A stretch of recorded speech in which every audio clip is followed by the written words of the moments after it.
Bonjour à tous, bienvenue à un nouvel épisode du podcast L'humain derrière l'athlète.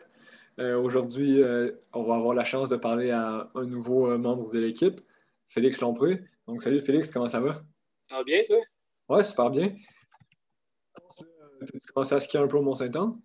Ouais, on a fait une première semaine, là, c'était assez beau. Il y a eu de la pluie aujourd'hui, fait que c'était. Ça, ouais, ça c'était moyen, mais là, il annonce encore d'autres matchs. Je pense qu'on est pas mal parti pour la Cool. saison, là. Parfait. Donc maintenant, on va se lancer dans le vif du sujet avec les questions. Parle-nous un peu tes parents, leur parcours un peu sportif, quel genre de sport ils pratiquaient. Ma mère a toujours été dans le patinage artistique, ouais, depuis que je pense que ben, ça coach depuis que je suis né, puis avant ça, je pense qu'elle l'a fait depuis qu'elle était jeune. Mon père a fait pas mal d'affaires. D'ailleurs, il a fait les Jeux du Québec en patinage artistique, lui aussi, puis en curling. Fait que OK. ça a pas. Ouais, non, il a vraiment fait plusieurs affaires, puis je suis moyen au courant, puis je pense qu'à base, il faisait un peu de vélo de montagne aussi. C'est ça qui a fait qu'ils se sont installés au Mont-Saint-Anne. Ouais. Puis ça, ça, j'ai été initié plutôt jeune, mais ouais, non, je te dirais que le sport principal dans la famille, c'est pas le patinage artistique. OK. Puis le curling, toi, t'as jamais embarqué là-dedans? J'ai jamais joué. C'est vrai? Ouais, non, ça OK. fait longtemps qu'on se dit qu'il faudrait y aller, toute la famille. Parce que mon Ben, c'est père a ça. joué. C'est ça, J'imagine. il a joué longtemps, mais moi, Ah ouais. on n'a jamais essayé. OK.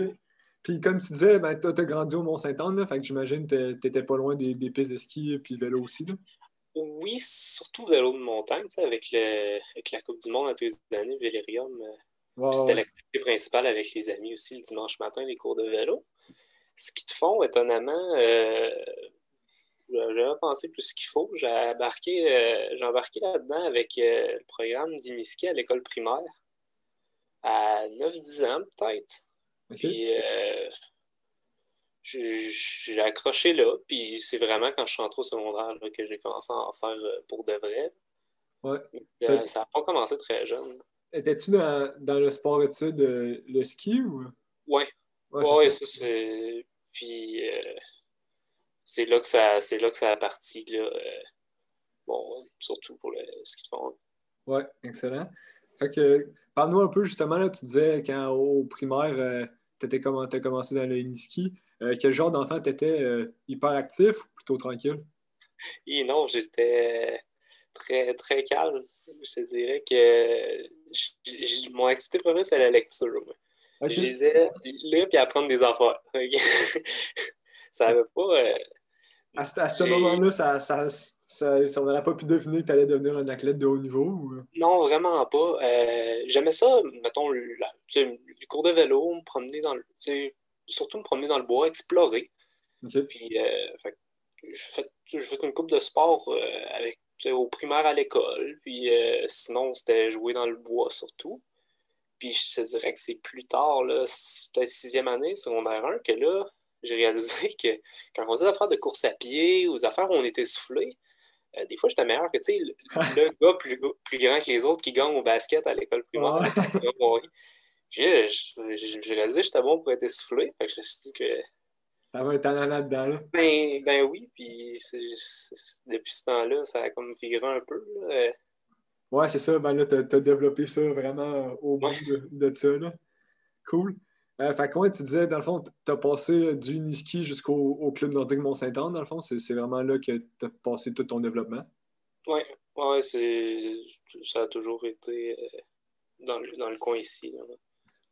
Exact, cool. Puis j'imagine que je connais un peu ta réponse d'avance, mais si tu avais un centre de ski préféré à nous parler. Là. Ouais, mais tu sais que le monde du Mont-Saint-Anne sont très attachés à leur Ouais, c'est ça. ski, hein. Mettons qu'on exclut le Mont-Saint-Anne. On comprend qu'il y a une place spéciale dans ton cœur, mais tu sais, les autres centres de ski que tu as vus, là, il y en a-tu un qui t'a accroché? Moi, j'ai bien aimé Whistler. OK. C'était la première fois que tu sais, j'allais vraiment comme loin pour le ski de fond, mettons. Ouais. Puis, tu sais, avec le setup de saut à ski, puis biathlon en même temps. Puis, juste l'endroit Whistler en général que j'adore, là. Ouais, ouais, ben, t'as raison, je pense que c'est une destination que, surprenamment, on va pas si souvent que ça en ski de fond, mais qui est vraiment super belle, là. Ouais, ouais, puis juste être là, je pense que c'est la place où il y a le plus d'affaires à faire en dehors du ski aussi. Oui, exact. C'est sûr qu'il y a des endroits de compétition que c'est vraiment juste le centre de ski qui est l'attraction, puis il n'y a rien d'autre. Ouais. Cool. Puis, tu en as parlé un petit peu aussi que tu as fait du vélo. Puis, comme tu disais, c'est l'attraction principale un peu du Mont-Saint-Anne, là, avec les Coupes du monde de vélo qu'ils ont à chaque année. Qu'est-ce qui t'a fait pencher plus vers aller vers le ski de fond plutôt que le vélo? Ouh, ça a été compliqué, cette histoire-là.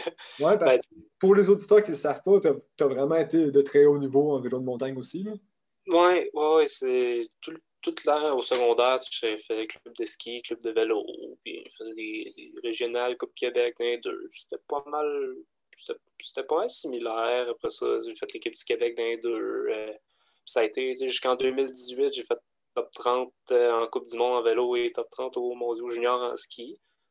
Puis ça c'est pas mal le plus gros accomplissement que j'ai fait, je dis. Ouais. Puis, qu'est-ce qui m'a fait pencher? Ben, tu sais, ça faisait longtemps là, que je savais qu'il fallait choisir à un moment donné si je voulais comme, euh, augmenter le niveau Ouais. significativement. Puis, ce qui m'a fait pencher, j'avais l'impression que à la base que pour l'entraînement, j'étais plus faite pour le ski de fond, dans le sens que c'était peut-être un effort qui était moins explosif, plus OK. constant. Puis l'entraînement à base de la culture fait en sorte qu'on fait de l'entraînement qui est plus diversifié un peu.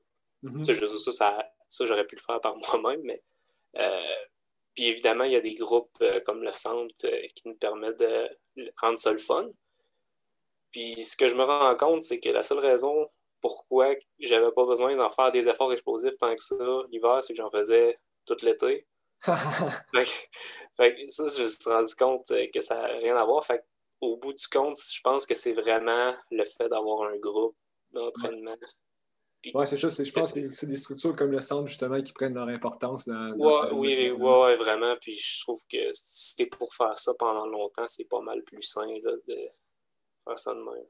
Yes. Une question aussi que je demande à tout le monde, c'est si tu avais à inventer ou rajouter quelque chose à des compétitions de ski de fond, ça serait quoi? Bon, moi, t'as vu ma réponse, là? Ouais, c'est ça. Ouais, ouais, je sais déjà.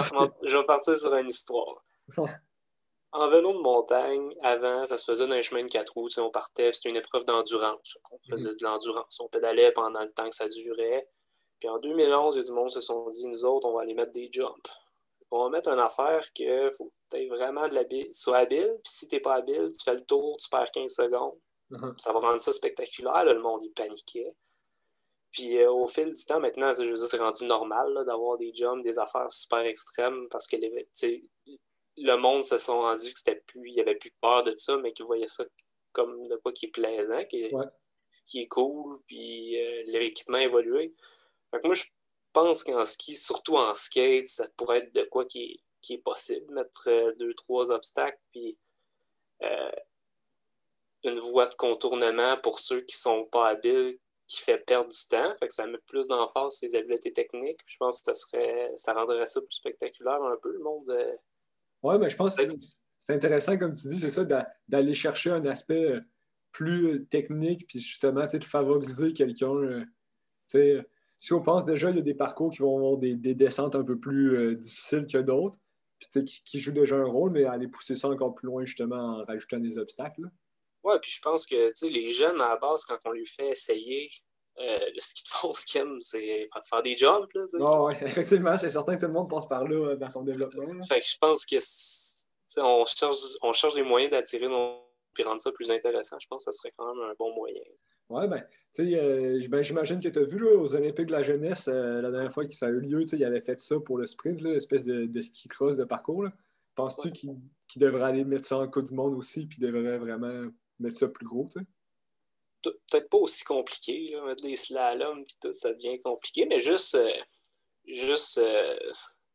on voit qu'on a du travail à faire. Hein. Tu sais, la petite drop de sprint à Québec en Ouais, ouais. 2012, Ouais, ouais, ouais. déjà ça faisait pleurer quelques personnes. Fait, je pense qu'il faut quand même y aller graduel là-dedans, mais je pense que le fait qu'ils mettent ça dans des épreuves pour les jeunes, ça fait que ce monde-là, quand ils vont arriver à la Coupe du Monde, probablement qu'ils vont être déjà un peu habitués. Là. Ouais, qui vont déjà avoir leurs habiletés techniques plus développées, là, parce que Ouais. t'as raison, là, tu sais. c'est surprenant de voir des gens qui performent super haut niveau, mais qui en réalité, ils sont pas si habiles que ça sur leur ski, là, quand vient un virage un peu serré, ce genre de choses-là. Là. Non, c'est ça. On voit que c'est vraiment pas quelque chose qui est mis de l'avant. Il y a des pays, tu vois qu'il y a une grosse différence là-dedans aussi. Là. Non, ouais, vraiment, c'est ça. Ouais, c'est certain. Cool. Puis une autre question aussi que j'aimerais à tout le monde, c'est si tu avais à apprendre une qualité d'un autre athlète du centre, ça serait quoi pour vraiment comme devenir un meilleur skieur? Moi, la réponse à Antoine Briand, je trouvais que ça allait être du bon sens. Là. Félix Olivier Moreau, il y a de quoi de spécial. Là. Il est capable d'être vraiment là puis de faire de quoi de vraiment impressionnant. Puis c'est ça qu'on se parlait à un moment donné, être capable d'avoir cette capacité-là. Puis, moi, je pense que je suis quelqu'un de quand même constant. Là. Ouais. C'est rare que je fais de quoi de très exceptionnel, mais je suis capable d'être assez vraiment constant en général. Fait que je pense qu'on se dit que si on se combinait ensemble, je pense qu'on pourrait faire un très solide skieur. Ouais, c'est ça, vous iriez chercher, ben, effectivement, là, comme tu dis, toi, tu es un skieur plus constant, tandis que Philou Moreau, il est capable d'avoir vraiment des gros pics, puis vraiment un aura autour de ça. Là, fait que ça reviendrait chercher le meilleur des deux. Là. Ouais. Ouais, vraiment cool. Dans tes passe-temps, à part le ski, tu fais quoi? Tu vas à quoi à l'université en ce moment? Moi, je suis en éducation physique. Je OK. suis troisième année de ça. Je n'étais pas sûr quand j'ai commencé, mais là j'ai vraiment du fun là-dedans. T'as vraiment l'impression que c'est ça que tu voudrais faire plus tard, ben, plus prof d'éducation physique ou plus du côté coaching? Je, j'ai l'impression pour l'instant plus du côté coaching ou tu sais, un hybride dans le genre sport-études. OK, ouais. Puis la raison pourquoi, c'est que souvent les jeunes sont plus impliqués un peu dans leur réussite, Ouais. ce qui fait que j'ai l'impression que tu peux avoir un plus grand impact sur le plan humain avec ce monde-là qu'avec du monde qui sont là un peu par obligation. Ouais, fait que t'aurais-tu tendance à dire que tu voudrais plus être du côté comme développement que vraiment haute performance ou? Oui, ouais, ce qui m'a vraiment accroché le plus, je pense que c'était dans le programme, c'était les affaires par rapport justement au développement humain, développement moral, puis comment que tu peux utiliser le sport organisé pour devenir une meilleure personne. Mhm. Puis, tu sais, je pense on le voit déjà là, avec le monde qu'on côtoie que le sport a fait une différence dans leur vie, puis c'est pour ça souvent qu'ils restent justement pour coacher ou dans Ouais. une spécialité haute du milieu. Fait que faire une différence pour du monde comme certains intervenants ont fait une différence pour moi, c'est de quoi que j'aimerais faire après. Ouais, ben c'est vraiment intéressant. Là. C'est cool de voir aussi l'idée de t'ordonner un peu à ce que toi, tu as profité aussi dans ton développement. Là. Tu sais, Ouais, faire comme tourner la roue de développer des nouvelles personnes. Là. ouais. Yes, puis sinon, ben, c'est certain qu'on a parlé du vélo, là, qui est une passion pour toi encore à ce jour, c'est sûr. As-tu d'autres passions aussi en dehors du ski, puis du sport, mettons? Ouais, je joue pas mal de musique. OK. Euh, dans le temps libre. Là, Quel instrument? Plusieurs instruments ou? ouais, je commence. Ben, j'avais joué des cours de piano un peu quand j'étais petit, mais fin de secondaire, début de cégep, je m'y suis remis pas mal. Puis à un moment donné, un été, j'avais décidé que ça me tentait d'apprendre la guitare. Fait que là, ça, j'en ai joué pas mal aussi. Puis sinon dès qu'il y a quelque chose, je vais gosser un peu après. Là. Dirais-tu que tu as un talent là-dedans aussi, genre que justement tu développes ça quand même rapidement, un nouvel instrument ou? Je sais pas si j'ai un talent là-dedans, c'est juste parce que je suis capable de quand même je suis capable de mettre du temps pas mal. OK, c'est ça. Souvent, le monde va se décourager assez vite dans les affaires de même, mais moi, quand j'ai commencé avec Guitare, je savais que je voulais apprendre une chanson qui était vraiment trop difficile pour ce que quelqu'un fait en 1 ou 2 ans, puis j'ai juste niaisé après jusqu'à temps que je sois capable. Ça a dû prendre 1 an, mais je pense pas qu'il y a beaucoup de monde qui ont cette persévérance-là pour des affaires de même. Ben, c'est le genre de choses qui t'est utile aussi dans le ski, j'imagine, là, qui touche un peu toutes les sphères de ta vie, dans le fond. Là. J'imagine. Là, si j'avais cette persévérance-là aussi dans les affaires d'école qui ne me tentent pas, ce serait cool. Là. Ouais, c'est certain que des fois, ça, c'est un autre game. Là. Cool. Puis sinon aussi, ben, ce que je demandais aux autres, je pense que ça s'appelle peut-être un petit peu moins à toi, mais une série télé que tu as regardée dernièrement. Ouais, ça fait longtemps que je regarde la télé. Ouais, c'est ça. T'es vraiment pas un gars télé, t'es plus Je lu. sais pas si je suis pas un gars télé ou si je me suis tanné. Dans mon cégep, je me suis regardé pas mal. Tout ce qui avait l'air à m'intéresser sur Netflix, je l'ai regardé, puis ça doit faire 1 an là, que j'ai rien regardé. Je pense que dans les dernières, il y avait sûrement Survivant désigné que tu parlais avec Brian. Ouais, c'est ça. Ok, ouais, exact. Que je suis encore en train de regarder, moi. Bon, t'es encore. Ouais. Non, c'est ça, ça fait longtemps que je n'ai pas. T'écoutes-tu des films quand même pas mal ou c'est. Non, non, film zéro, j'ai pas. Ok, cool. Ben, je pense que c'est le fun. Ça m'a permis d'apprendre un peu plus à te connaître la discussion. J'espère que les auditeurs aussi ont pu voir des nouveaux aspects en dehors de tes performances de ski. Aurais-tu des gens à remercier pour ton développement, ce genre de choses-là? Oui, ben c'est sûr que développement, je sais qu'on a eu du super cool monde au Mont-Saint-Anne, puis je pense qu'on est vraiment dans un beau milieu pour ça. Puis ça continue avec le centre que je découvre encore, ça, même si j'étais toujours un peu dans. Ouais, c'est ça. Ouais, le C'est ta centre, c'est première vraiment. année officielle en réalité. Ouais, ouais, c'est ça, tu sais, même si ça fait longtemps qu'on se côtoie quand même, c'est la première année pour de vrai, puis jusqu'à date, c'est super cool comme programme, puis se développer là-dedans. Ouais, t'es content d'avoir fait la transition. Comme tu dis, tu étais déjà un petit peu dans les alentours du centre, en plus en étant de la région du Mont-Saint-Anne, d'avoir vraiment fait le saut là, à temps plein avec l'équipe. Ouais, ben, je voulais pas.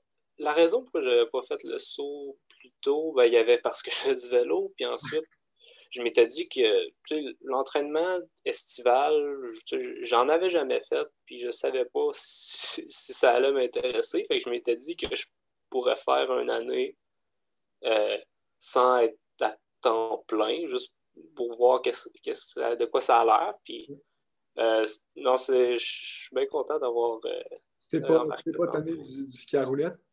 Non, non, étonnamment pas. Ben, on a fait une couple d'affaires aussi. Là. J'ai un peu embarqué les gars dans un projet avec le vélo. On a commencé à construire une piste. OK. Fait que, au début, j'ai fait ça. J'étais à entretenir quelque chose, puis j'ai invité quelques gars, puis on s'est ramassé un bon groupe. Puis je me suis dit, on pourrait partir un projet, on pourrait en fabriquer une de rien. Puis je pensais pas que ça allait donner quelque chose. Puis finalement, tu sais, Jérémy Giguère a super embarqué, Antoine C, Étienne. Ouais. Euh, Finalement, ça a donné que c'était un classique du dimanche après-midi. On avait. Ouais, c'est ça, je pense. Tu as comme mis ta passion du vélo de montagne là, ben, à déjà des gens qui en faisaient, mais vraiment que tu as mis ça dans l'équipe encore plus. Tu as amené Ouais, ta petite touch au centre. Là. ouais, ouais, ouais, vraiment. Puis c'est ça, tu sais, voir le monde dans un contexte qui avait vraiment rien à voir avec ce qu'on fait d'habitude. Ouais, c'est ça, C'était exact. cool. Là. Ça, c'est cool. Là. Ça permet de tisser des liens plus forts en même temps entre coéquipiers. Là. Ouais, Yes. Ben, je vais te laisser là-dessus. Ça a vraiment été cool de permettre de discuter avec toi. On te souhaite une excellente saison, puis on va se suivre ça avec intérêt. Bonne journée. parfait. Salut.